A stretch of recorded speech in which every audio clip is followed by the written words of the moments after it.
بالله من الشيطان الرجيم.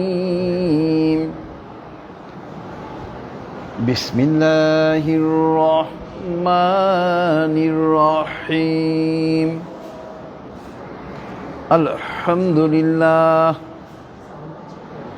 الحمد لله نستعينه ونستغفره ونعوذ بالله من شرور أنفسنا. من يهد الله فلا مضل له ومن يضلله فلا هادي له. ونشهد أن لا إله إلا الله وحده لا شريك له ونشهد أن محمدًا عبده ورسوله أرسله بالحق بشيرا ونذيرا بين يدي الساعة. من يطع الله ورسوله فقد رشد ومن يعصهما فإنه لا يضر إلا نفسه ولا يضر الله شيئا. فقد قال الله تعالى في القرآن المجيد: أعوذ بالله من الشيطان الرجيم. إن الله وملائكته يصلون على النبي يا أيها الذين آمنوا صلوا عليه وسلموا تسليما. اللهم صل على محمد وعلى آل محمد كما صليت على إبراهيم وعلى آل إبراهيم إنك حميد مجيد. اللهم بارك على محمد وعلى آل محمد كما باركت على إبراهيم وعلى آل إبراهيم إنك حميد مجيد. رب اشرح لي صدري ويسر لي أمري واحلل عقدة من لساني يفقه قولي. ربي زدني علما. سبحان الله وبحمده سبحان الله العظيم. উপস্থিত সম্মানিত হাজিরান মজলিস, ফেসবুক লাইভের মাধ্যমে যারা আমাদের সঙ্গে যুক্ত হয়েছেন এবং পরবর্তীতে যারা ইউটিউবের মাধ্যমে যুক্ত হবেন, আসসালামু আলাইকুম ওয়া রাহমাতুল্লাহি ওয়া বারাকাতুহু। মহান আল্লাহ পাকের দরবারে লক্ষ কোটি কৃতজ্ঞতা। আমরা আজকে এই সুপ্রিম কোর্টের প্রাঙ্গণে মাগরিবের নামাজ আদায় করার পর তাফসীরুল কোরআনের এই মাহফিলে আমরা একত্রিত হয়েছি। এই জন্য আমরা মহান আল্লাহ পাকের দরবারে কৃতজ্ঞতা আদায় করি, বলি আলহামদুলিল্লাহ। যাবতীয় প্রশংসা একমাত্র মহান আল্লাহ পাকের জন্য। আজকে আমরা ইনশাআল্লাহ মহাগ্রন্থ আল কোরআনের 18 নম্বর সূরা, সূরাতুল কাহাফ, সূরাতুল কাহাফের একটা আয়াত নম্বর 102 একটা আয়াতে আমি আলোচনা করব। তবে আমরা যথারীতি প্রথমে এই একটা আয়াতের তেলাওয়াত এবং তরজমা, এরপরে ইনশাআল্লাহ আমরা এই আয়াতের বিস্তারিত তাফসীরে চলে যাব। আউযু বিল্লাহি মিনাশ শাইতানির রাজীম। বিসমিল্লাহির রহমানির রহিম। আফাহাসিবাল্লাযীনা কাফারু আইয়াত্তাখিযু ইবাদী মিন দুনি আউলিয়া ইন্না আ'তাদনা জাহান্নামা লিল কাফিরিনা নুজুলা। সাদাকাল্লাহুল আলিয়্যুল আযীম ওয়া সাদাকা রাসূলুহুন নাবিয়্যুল কারীম ওয়া নাহনু আলা যালিকা মিনাশ শাহিদিন। সুবহানাল্লাহি ওয়া বিহামদিহি সুবহানাল্লাহিল আযীম। আল্লাহুম্মা সাল্লি আলা মুহাম্মাদিন আবদিকা ওয়া রাসূলিক। বিতাড়িত শয়তান থেকে মহান আল্লাহর নিকটে আশ্রয় চাচ্ছি, পরম করুণাময় এবং অসীম দয়ালু আল্লাহর নামে শুরু করছি। আফাহাসিবাল্লাযীনা কাফারু আইয়াত্তাখিযু ইবাদি মিন দুনি আউলিয়া।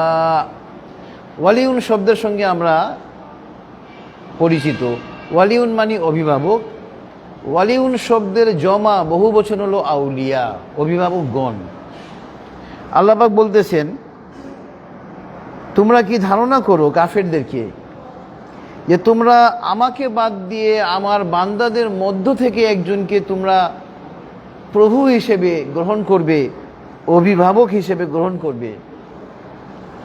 ইন্না আ'তাদনা জাহান্নামা লিল কাফিরিনা নুজুলা। নিশ্চয় আমি কাফেরদের জন্য জাহান্নামকে সুসজ্জিত করে রেখেছি, জাহান্নামকে প্রস্তুত করে রেখেছি কাফেরদেরকে শাস্তি প্রদান করার জন্য। মহান আল্লাহ সত্য বলেছেন এবং তার প্রেরিত নবী ও রাসূল সাল্লাল্লাহু আলাইহি ওয়াসাল্লামগণও সত্য বলেছেন এবং আমরা সাক্ষীগণের অন্তর্ভুক্ত। মহাপবিত্র আল্লাহ, যাবতীয় প্রশংসা তার জন্য। মহাপবিত্র আল্লাহ, তিনি মহামহিমান্বিত। হে আল্লাহ, আপনি আপনার বান্দা এবং রাসূল হযরত মুহাম্মদ সাল্লাল্লাহু আলাইহি ওয়াসাল্লামের রহমত বর্ষণ করুন। এটা ছিল সূরাতুল কাহাফের আয়াত নাম্বার 102 এর তেলাওয়াত এবং তরজমা। দেখেন, ইসলামের মূল মন্ত্র হলো তাওহীদ। তাওহীদ আল্লাহর একত্ববাদ। এই বিরোধটাই হলো অন্যান্য ধর্মের সঙ্গে আমাদের মূল বিরোধ। এবং যারা কাফেররা আল্লাহকে বাদ দিয়ে অন্যকে প্রভু হিসেবে গ্রহণ করেছে, আল্লাহ পাক এখানে তাদের চোখে আঙ্গুল দিয়ে বলে দিচ্ছেন যে তুমি যাদেরকে আমার স্থানে, আমাকে বাদ দিয়ে আমার স্থানে তোমাদের মাবুদ হিসেবে গ্রহণ করেছো, তারা তো আমারই সৃষ্টি, তারা তো আমারই বান্দা। অর্থাৎ দেখেন, ইহুদিরা, প্রথমে আসি খ্রিস্টানরা, ঈসা ইবনে মারিয়াম আলাইহিস সালামকে নিয়ে তারা বাড়াবাড়ি করে। ঈসা ইবনে মারিয়ামকে আল্লাহ পাকের এক বান্দা। তিনি ছিলেন আল্লাহর বান্দা এবং রাসূল। আল্লাহ পাক তাকে অলৌকিক ক্ষমতা দিয়েছিলেন, মুজিজা দিয়েছিলেন, এবং তার জন্মটা হলো একটা আল্লাহ পাকের মুজিজা। আল্লাহ পাক বিশ্ববাসীকে দেখালেন যে আমি তো আদমকে সৃষ্টি করেছি পিতামাতা ছাড়াই মাটি দিয়ে। আমি পিতার স্পর্শ ছাড়া, পুরুষের সংস্পর্শ ছাড়া আমি মানুষ সৃষ্টি করতে পারি ইচ্ছা করলে। মা মরিয়ম আলাইহিস সালামের গর্ভে তিনি ঈসা আলাইহিস সালামকে পাঠালেন। এটা আল্লাহ পাকের এক মুজিজা। কিন্তু দেখেন, এই খ্রিস্টানরা, এরাও তো ইহুদি, এরা ঈসা ইবনে মারিয়াম আলাইহিস সালামকে নিয়ে বাড়াবাড়ি করে। একটা গ্রুপ ঈসা ইবনে মারিয়ামকে নিজেই খোদা দাবি করে, নাউজুবিল্লাহি মিন যালিক। আরেকটা গ্রুপ ঈসা ইবনে মারিয়ামকে আল্লাহর পুত্র সাব্যস্ত করে, নাউজুবিল্লাহি মিন যালিক। তো আল্লাহ পাক কাফেরদেরকে বলতেছেন যে তোমরা আমাকে বাদ দিয়ে যাদেরকে প্রভু হিসেবে গ্রহণ করেছো, খ্রিস্টানরা ঈসা ইবনে মারিয়ামের পূজা করে, নাউজুবিল্লাহি মিন যালিক। ইহুদিরা হযরত ওজাইর আলাইহিস সালামকে আল্লাহর পুত্র সাব্যস্ত করে। বুদ্ধিস্টরা গৌতম বুদ্ধের পূজা করে, নাউজুবিল্লাহি মিন যালিক। গৌতম বুদ্ধকে একটা আল্লাহ পাকের বান্দা ছিল, সে মানুষ ছিল। হিন্দুরা রামের পূজা করে, নাউজুবিল্লাহি মিন যালিক। রাম কি একজন মানুষ ছিল, আর কিছু না। তা আপনার এবং হিন্দুরা এই যে আল্লাহ পাকের স্থানে পাথরের মূর্তি তৈরি করে তার পূজা করে, নাউজুবিল্লাহি মিন যালিক। আল্লাহ পাক এখানে কাফেরদের চোখে আঙ্গুল দিয়ে বলে দিচ্ছেন, তোমরা আমার স্থানে যাদেরকে প্রভু হিসেবে গ্রহণ করেছো, তারা তো আমারই সৃষ্টি। তো এই জন্য যারা কাফের আমার এই তাফসির শুনছেন, তাদেরকে বিনীতভাবে অনুরোধ করব, আপনারা মাস্টার ডিগ্রি হোল্ডার হয়ে, পিএইচডি ডিগ্রি হোল্ডার হয়ে একটা মাটির তৈরি পুতুলের সামনে যাচনা করেন, যার কোনো ক্ষমতা নেই আপনাকে কিছু দেওয়ার, নাউজুবিল্লাহি মিন যালিক। এটা নিয়ে ভাবার সময় এসে গেছে।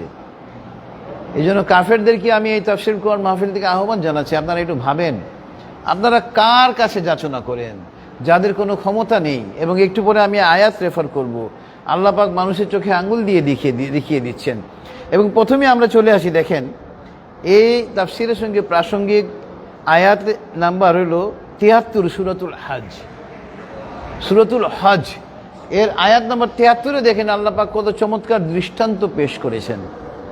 ইয়া আইয়ুহান নাসু দুরিবা মাসালুন ফাসতামিউ লাহ ইন্নাল্লাযীনা তাদউনা মিন দুনিল্লাহি লা ইয়াখলুকু যুবাবান ওয়া লা ইয়াজতামাউ লাহ ওয়া ইয়াসলুবহুমুজ যুবাবু শাইআন লা ইয়াস্তানকিযুহু মিন দাউফাত তালিব ওয়াল মাতলুব।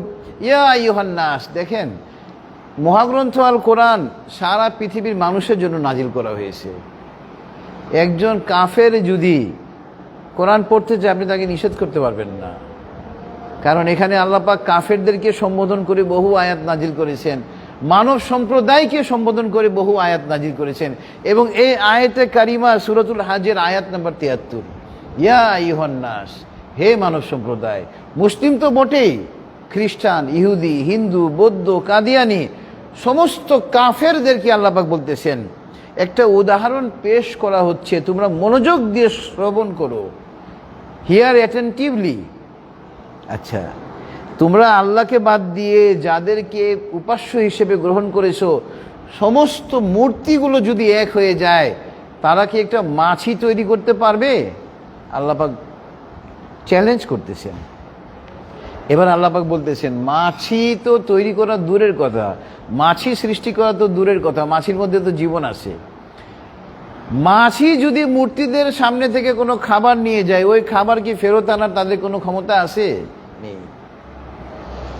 যারা তার কাছে যাচনা করে তারা কত দুর্বল, এই মূর্তিগুলো কত দুর্বল। দেখেন মহাগ্রন্থ আল কোরআন আপনার সারা পৃথিবীর কাফেরদেরকে, বিশেষ করে হিন্দু সম্প্রদায়ের জন্য এই আয়াতটা প্রযোজ্য। কারণ হিন্দুরা কি করে? মাটির তৈরি মূর্তির পূজা করে। তাদের নাকি ৩৩ কোটি দেবতা, নাউযুবিল্লাহি মিন যালিক। দেবতার শুরু আছে, শেষ নেই। কয়েকদিন আগে শুনলাম মগজ দেবতাও নাকি আছে, নাউযুবিল্লাহি মিন যালিক। মগজ দেবতা, মগজ তাদের মুখে শুনেছি, হিন্দুদের মুখেই। তাদের দেবতার শুরু আছে, শেষ নেই। আর আমরা মুসলমানরা এক আল্লাহর উপরে বিশ্বাস করি। আমাদের মাবুদ, আমাদের সৃষ্টিকর্তা, আমাদের প্রভু একমাত্র আল্লাহ পাক। তার কোনো শরীক নেই, তার কোনো সন্তান নেই, তার কোনো স্ত্রী নেই, তার কোনো কন্যা নেই। তিনি অংশীদার থাকার দোষ থেকে মুক্ত, স্ত্রী, পুত্র, কন্যা থাকার দোষ থেকে তিনি মুক্ত।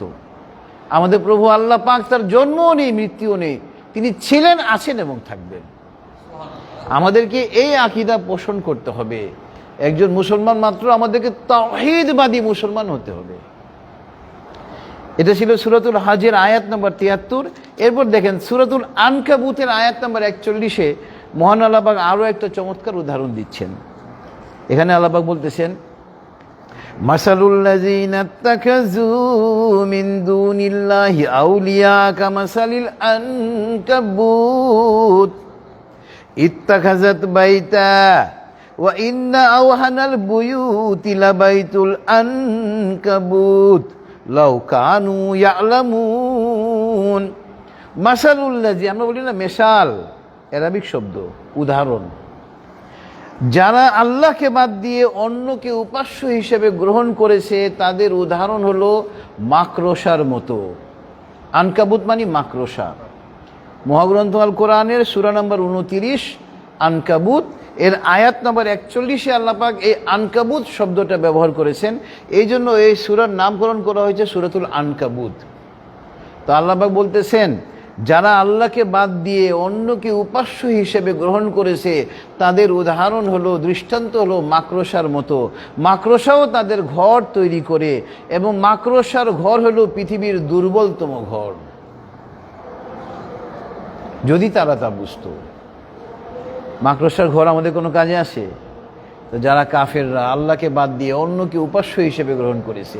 আমরা মুসলমানরা এক আল্লাহর উপরে ঈমান এনেছি। মৃত্যুর পরে ইনশাল্লাহ আল্লাহ পাক আমাদেরকে উদ্ধার করবে, আমাদের এই আকীদা আসে। আমরা এই আকীদা নিয়ে জীবন ধারণ করতেছি যে আল্লাহ, আমরা একমাত্র তোমাকে প্রভু হিসেবে স্বীকার করি। হ্যাঁ, আমরা গুনাহ করতেছি, অপরাধ করতেছি, আমাদেরকে ক্ষমা করে দাও। আমরা আল্লাহ পাকের ক্ষমার একটা আশা রাখি, এবং আল্লাহ পাক চাইলে পরকালে আমাদেরকে ক্ষমা করে জান্নাতে দাখিল করতেও পারেন। কিন্তু যারা আল্লাহকে বাদ দিয়ে অন্যকে উপাস্য হিসেবে গ্রহণ করতেছে, তাদের কোনো সুযোগ নাই। কারণ কি? তাদের মরতে দেরি হবে, জাহান্নামে নিক্ষিপ্ত হইতে দেরি হবে না। সূরাতুল মায়েদা আয়াত নম্বর 72-এ চলে আসেন। এবার সূরাতুল মায়েদার আয়াত নম্বর 72-এ আল্লাহ পাক এটা একেবারে ক্লিয়ার করে দিচ্ছেন। এখানে আল্লাহ পাক এখানে বলতেছেন, আয়াত নম্বর 72 সূরাতুল মায়েদা, ইন্নাহু মাইয়ুশরিক বিল্লাহি ফাকাদ হারামাল্লাহু আলাইহিল জান্নাহ ওয়া মাওয়াহুন নার ওয়া মা লিয-যালিমিনা মিন আনসার। নিশ্চয় যারা আল্লাহ পাকের সঙ্গে শরীক স্থাপন করে আমি জান্নাতকে তাদের জন্য হারাম করে দিয়েছি।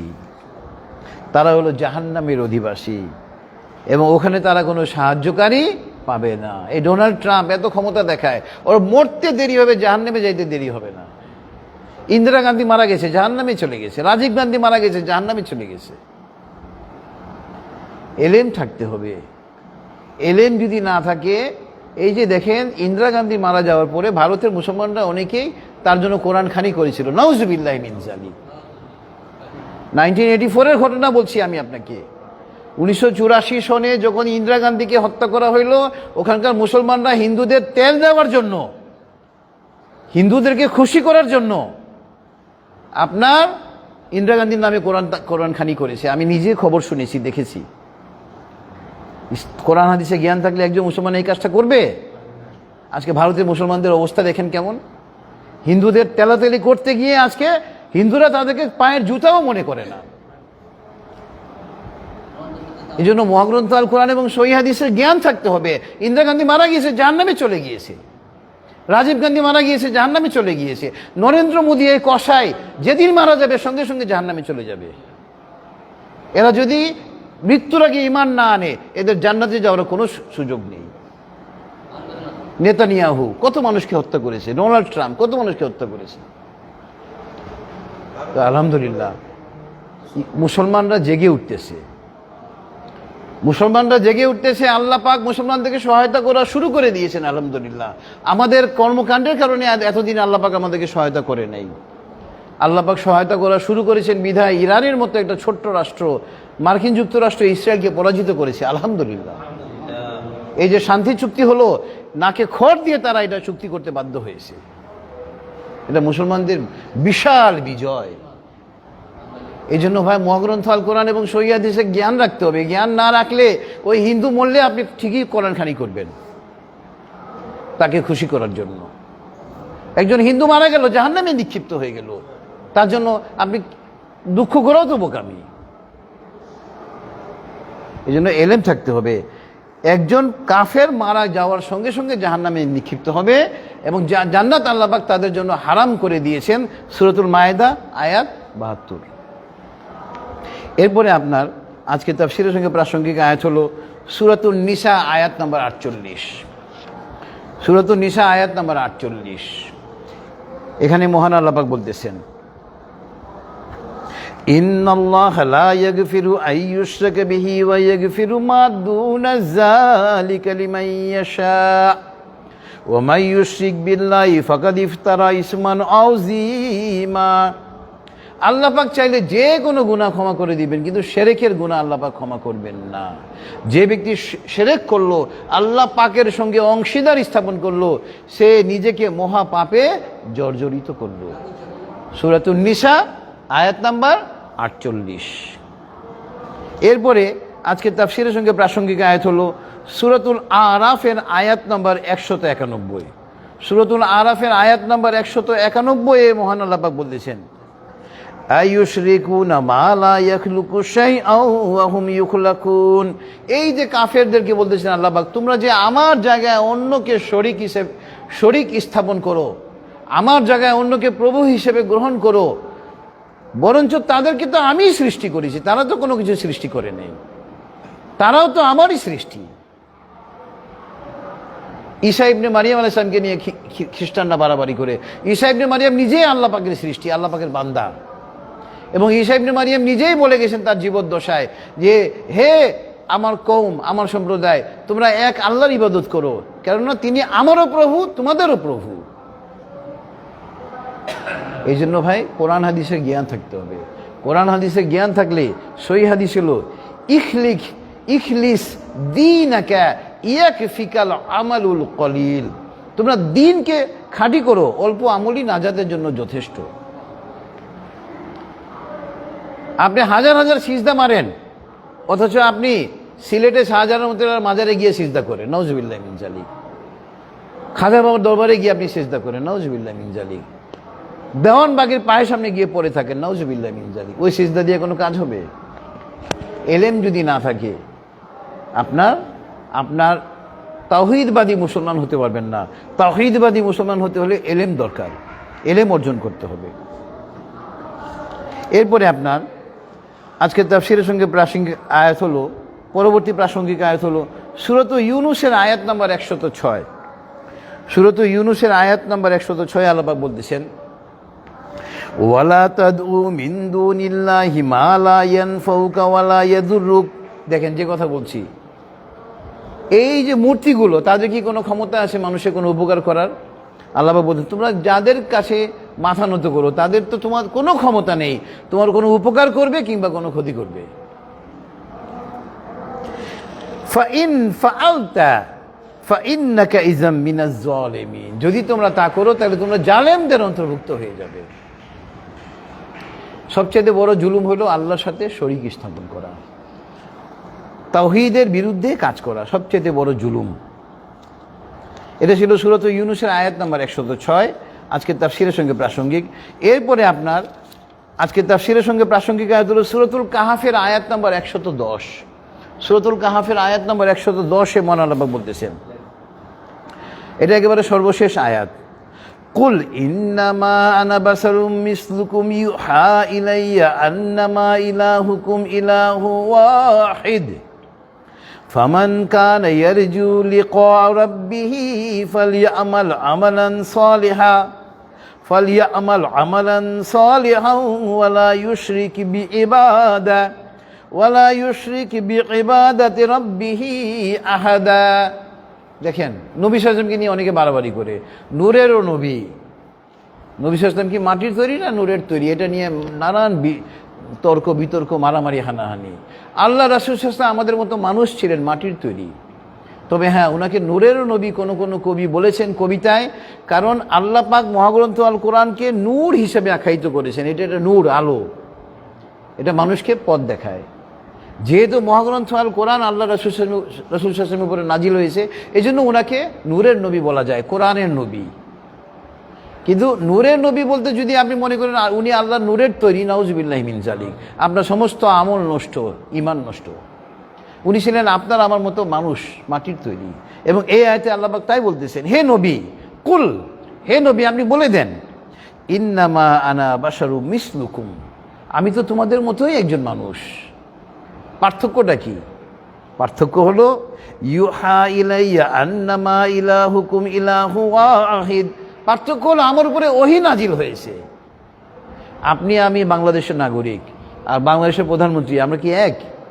সামান্য একটা রাষ্ট্রের প্রধানমন্ত্রী, তার কত মূল্য, তার কত ক্ষমতা। আর আল্লাহ রাসূল সাল্লাল্লাহু আলাইহি ওয়াসাল্লামের উপরে আল্লাহ পাক মহাগ্রন্থ আল কোরআন নাজিল করেছেন। নবীদের সর্দার, রাসূলদের সর্দার, দো জাহানের বাদশাহ, তার কত সম্মান।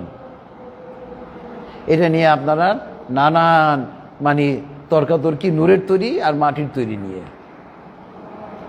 হ্যাঁ, আল্লাহ পাকের নূরের তৈরি হলো আল্লাহ পাকের ফেরেশতারা, এবং যেহেতু আল্লাহ পাকের ফেরেশতারা আল্লাহ পাকের নূরের তৈরি, ওনাদের খাবারের প্রয়োজন হয় না, পানীয়ের প্রয়োজন হয় না, ওনাদের জন্মও নাই, মৃত্যুও নাই। ওনাদেরকে আল্লাহ পাক সৃষ্টি করেছেন, যতদিন আল্লাহ পাক চাইবেন তারা থাকবে। আর আমাদের নবী সাল্লাল্লাহু আলাইহি ওয়াসাল্লাম তো আমাদের মতো মানুষ ছিলেন, তিনি খাবার গ্রহণ করতেন, পানীয় গ্রহণ করতেন, তাই না? তো এই যে আপনি নূরের তৈরি বললেন, কত বড় অপবাদ আল্লাহর উপরে আপনি লাগালেন এটা নিয়ে। এই জন্য এলেম খুবই দরকার। আল্লাহ রাসূল সাল্লাল্লাহু আলাইহি ওয়াসাল্লামকে নূরের নবী বলা হয়েছে, কোরআনের নবী। নূর মানে কোরআন, এই অর্থে। কোনো কবি হয়তো কোথাও কবিতায় ব্যবহার করেছেন, এটাকে নিয়ে আমরা বাড়াবাড়ি করি, এগুলো বাড়াবাড়ি করা যাবে না। এবার দেখেন, আল্লাহ পাক বলতেছেন যে তোমাদের সৃষ্টিকর্তা তো একজনই, যে ব্যক্তি আশা রাখে আমরা মুসলমানরা এই আকীদা পোষণ করি আমাদের মৃত্যু হবে, মৃত্যুর পরে আল্লাহ পাক আমাদেরকে পুনর্জীবিত করবেন পরকালে আমাদের হিসাব নিকাশ নেওয়ার জন্য।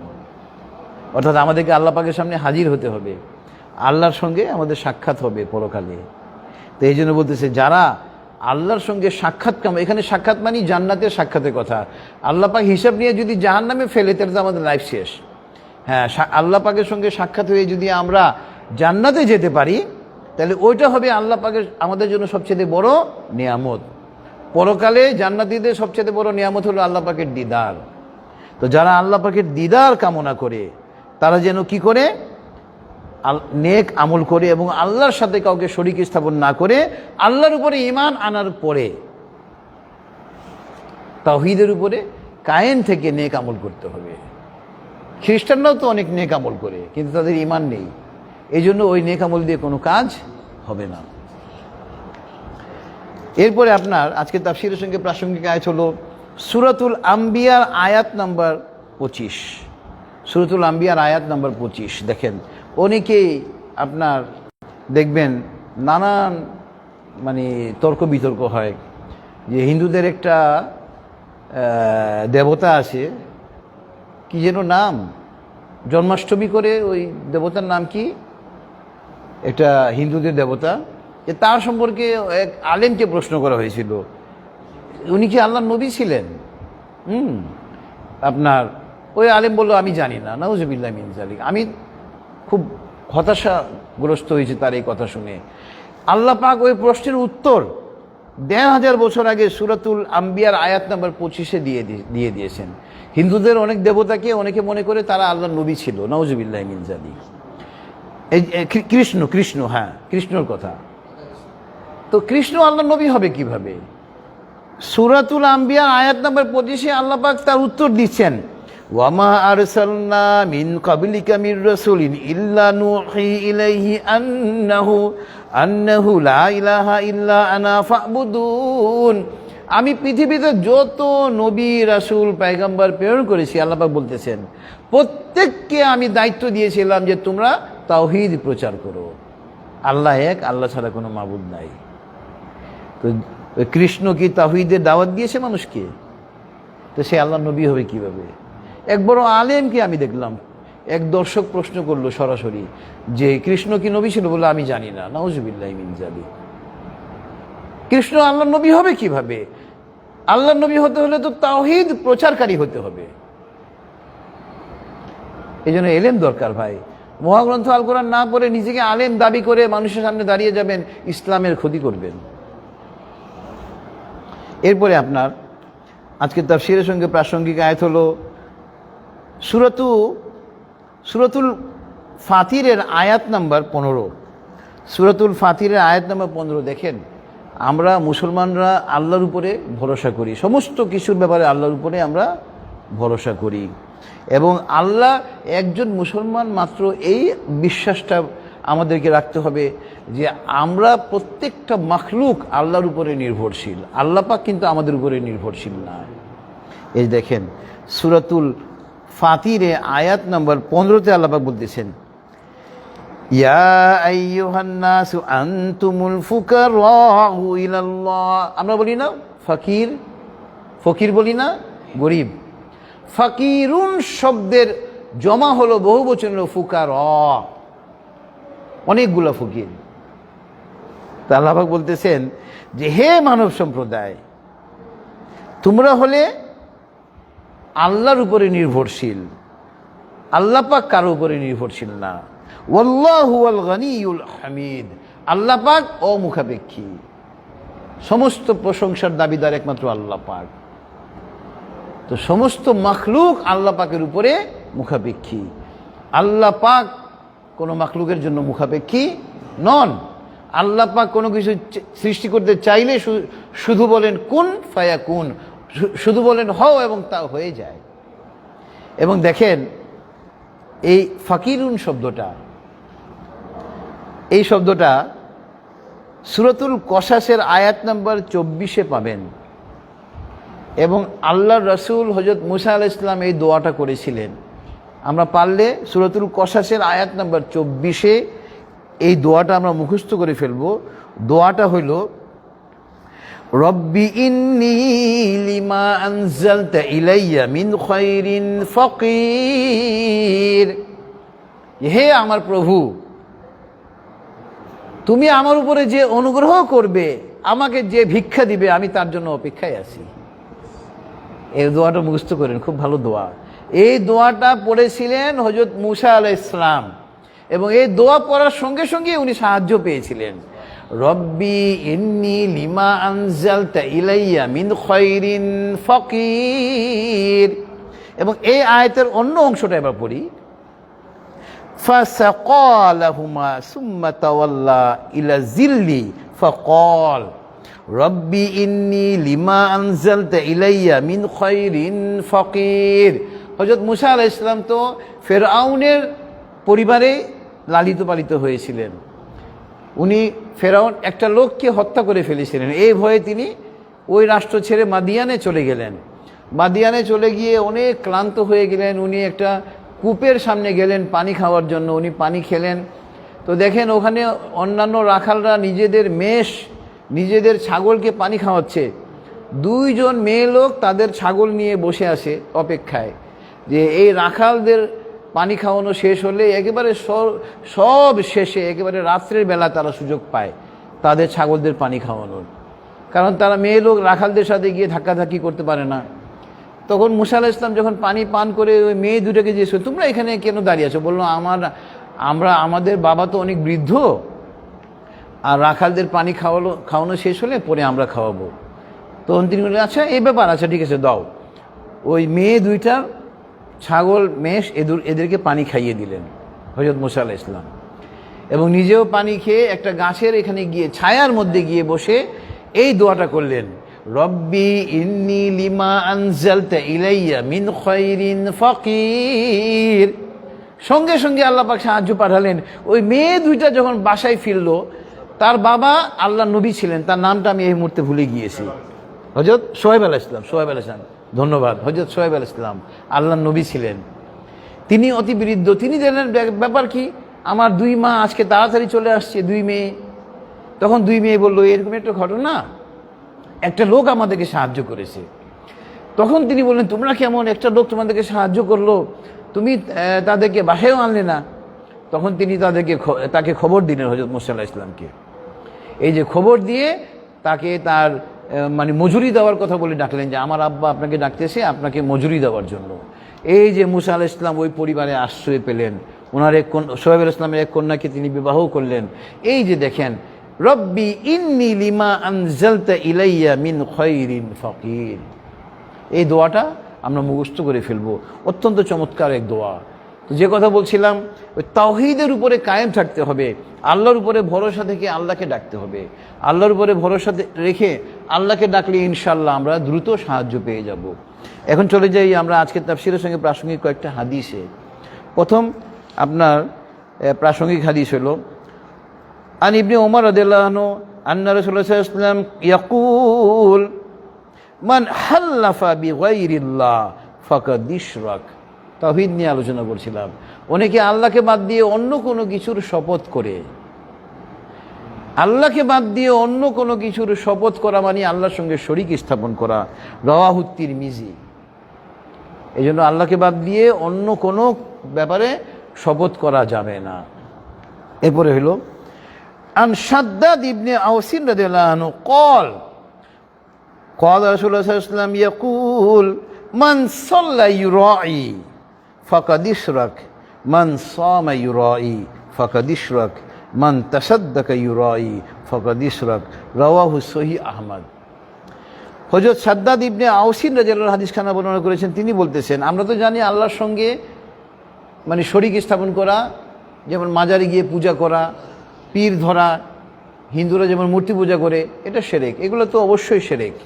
কিন্তু এবার দেখেন এই হাদিসটা দ্বারা আরও ক্লিয়ার, মান সাল্লা ইউরাই ফাকাদ ইশরাক। যে ব্যক্তি লোক দেখানোর জন্য নামাজ আদায় করলো সে অবশ্যই শিরক করলো। মান সামা ইউরাই ফাকাদ ইশরাক। যে ব্যক্তি লোক দেখানোর জন্য রোজা রাখলো সে অবশ্যই শিরক করলো। মান তাসাদ্দাকা ইউরাই ফাকাদ ইশরাক। যে ব্যক্তি মানুষকে দেখানোর জন্য দান সদকা করলো সেও শিরক করলো। রাওয়াহু সহিহ আহমদ। এই জন্য লোক দেখানো ইবাদত করা মানে সব জিরো। আমাদের সমস্ত ইবাদত হবে একমাত্র আল্লাহকে খুশি করার জন্য।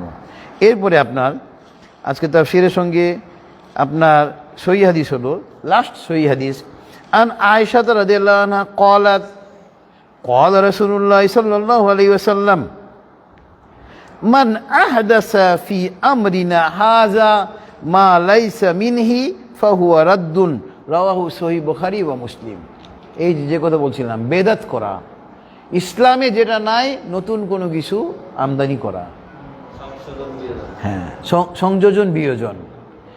যারা নতুন কোনো কিছু বেদাত করবে, আল্লাহ বলতেছেন তা প্রত্যাখ্যাত, তা প্রত্যাখ্যাত, রিজেক্টেড, নামঞ্জুর।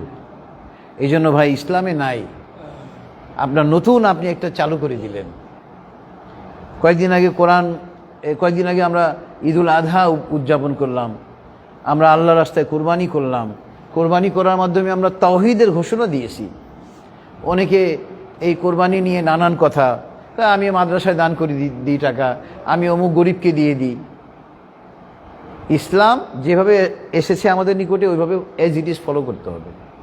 আপনি নতুন কোনো কিছু বানাবেন যে না আমি কোরবানির টাকা দান করলাম, এগুলো হবে না।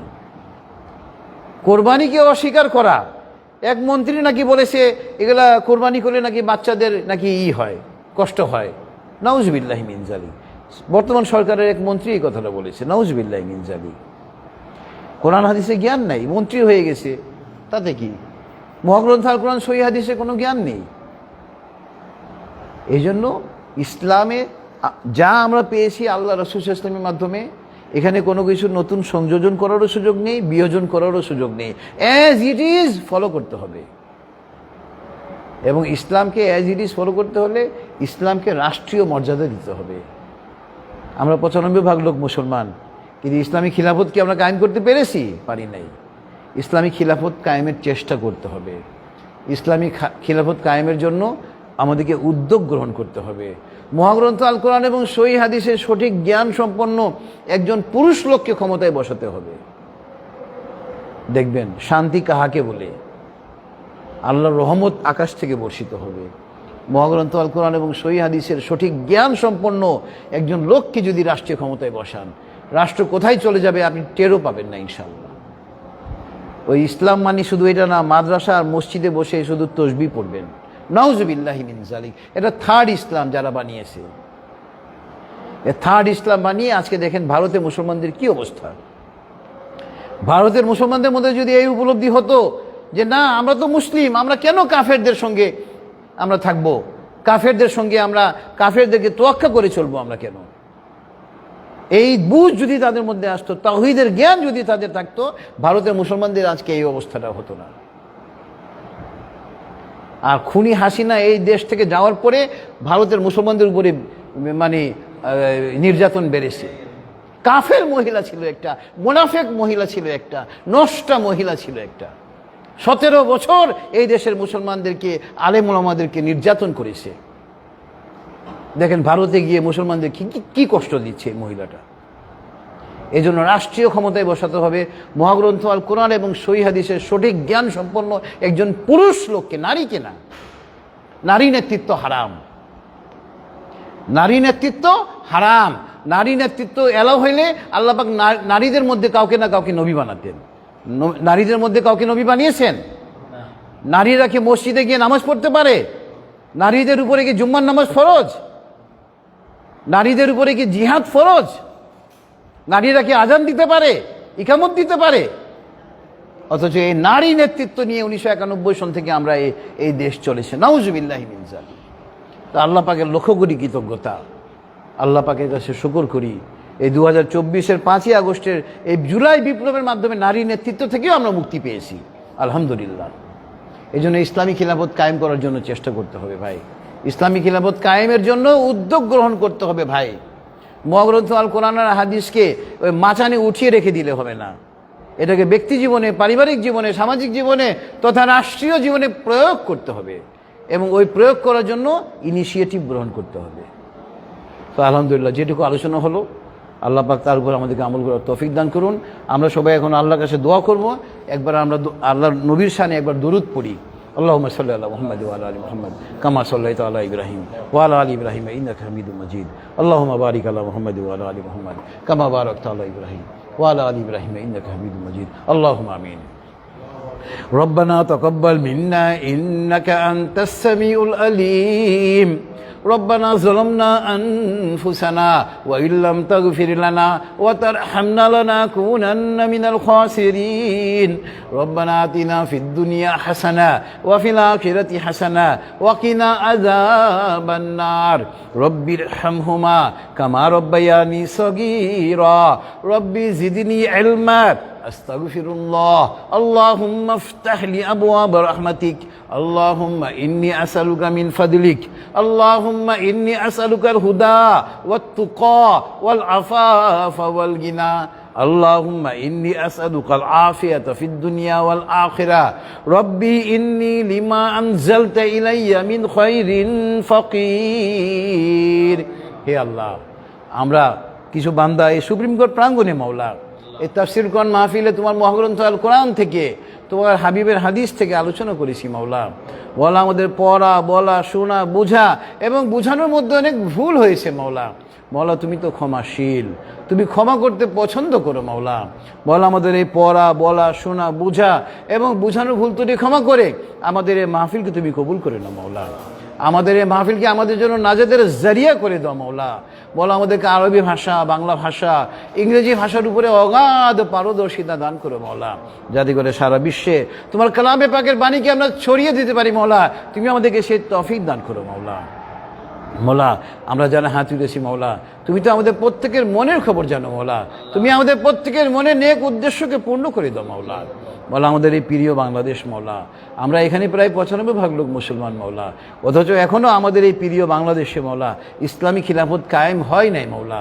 আমাদের এই দেশে তুমি ইসলামী খিলাফত কায়েম করেই দাও মাওলা। মহাগ্রন্থ আল কোরআন এবং সহিহ হাদিসের সঠিক জ্ঞান সম্পন্ন একজন পুরুষ লোককে আমাদের বাংলাদেশের রাষ্ট্রীয় ক্ষমতায় অধিষ্ঠিত করো মাওলা, যে মহাগ্রন্থ আল কোরআন এবং সহিহ হাদিস দিয়ে এই দেশকে পরিচালনা করবে মাওলা। মাওলা আমরা যেন এই দেশে ইসলামী খিলাফত দেখে যেতে পারি মাওলা, তুমি আমাদেরকে সেই তৌফিক দান করো মাওলা। মাওলা Bangladesh, Bharat, Pakistan, Syria, Lebanon, Iran, Iraq, Afghanistan, ফিলিস্তিন, আফ্রিকা, সারা বিশ্বের মুসলমানরা মাওলা যেখানে কাফের এবং মুনাফিকদের সাথে দ্বন্দ্বে লিপ্ত আছে মাওলা, তুমি আসমান থেকে ফেরেশতা অবতীর্ণ করে মাওলা মুসলমানদেরকে চূড়ান্ত বিজয় দান করো মাওলা, কাফেরদেরকে চূড়ান্তভাবে পরাজিত করো মাওলা। মাওলা তুমি ইরানকে বিজয় করেছো মাওলা, ইরান যেন এই বিজয় ধরে রাখতে পারে সেই তৌফিক দান করো মাওলা। মার্কিন যুক্তরাষ্ট্রকে ধ্বংস করো মাওলা, ডোনাল্ড ট্রাম্পকে তুমি ধ্বংস করো মাওলা, নেতানিয়াহুকে তুমি ধ্বংস করো মাওলা, ইসরায়েলকে ধ্বংস করো মাওলা, নরেন্দ্র মোদীকে তুমি ধ্বংস করো মাওলা, ভারতের উগ্র হিন্দুদেরকে তুমি ধ্বংস করো মাওলা, ভারতের মুসলমানদেরকে তুমি হেফাজত করো মাওলা। মাওলা আমরা যারা হাত তুলেছি মাওলা আমাদের প্রত্যেকের মনের নেক উদ্দেশ্যকে পূর্ণ করে দাও মাওলা। অপমান হওয়া থেকে, অবদস্থ হওয়া থেকে তোমার কাছে পানা চাই মাওলা। আমাদের রিজিকে বরকত দাও মাওলা, আমাদের হায়াতে বরকত দাও মাওলা, আমাদের মান সম্মানে বরকত দাও মাওলা। তোমার হাবিব তোমার কাছে যে সমস্ত কল্যাণ চাইতেন আমরাও তোমার কাছে ওই সমস্ত কল্যাণ চাই। তোমার হাবিব তোমার কাছে যে সমস্ত অকল্যাণ থেকে, ক্ষতি থেকে আশ্রয় চাইতেন আমরাও ওই সমস্ত অকল্যাণ থেকে, ক্ষতি থেকে আশ্রয় চাই মাওলা তোমার কাছে। মহাগ্রন্থ আল কোরআনের উসিলায় মাওলা, পবিত্র মুহররম মাসের উসিলায় মাওলা আমাদের দোয়াকে কবুল করে নাও মাওলা। ওয়া সাল্লাল্লাহু তাআলা আলা খাইরি খালকিহি মুহাম্মাদি ওয়া আলা আলিহি ওয়া আসহাবিহি আজমাইন। সুবহানা রাব্বিকা রাব্বিল ইজ্জাতি আম্মা ইয়াসিফুন ওয়া সালামুন আলাল মুরসালিন ওয়াল হামদুলিল্লাহি রাব্বিল আলামিন। আসসালামু আলাইকুম ওয়া রাহমাতুল্লাহ। একটু বসেন আপনারা, একটু বসেন।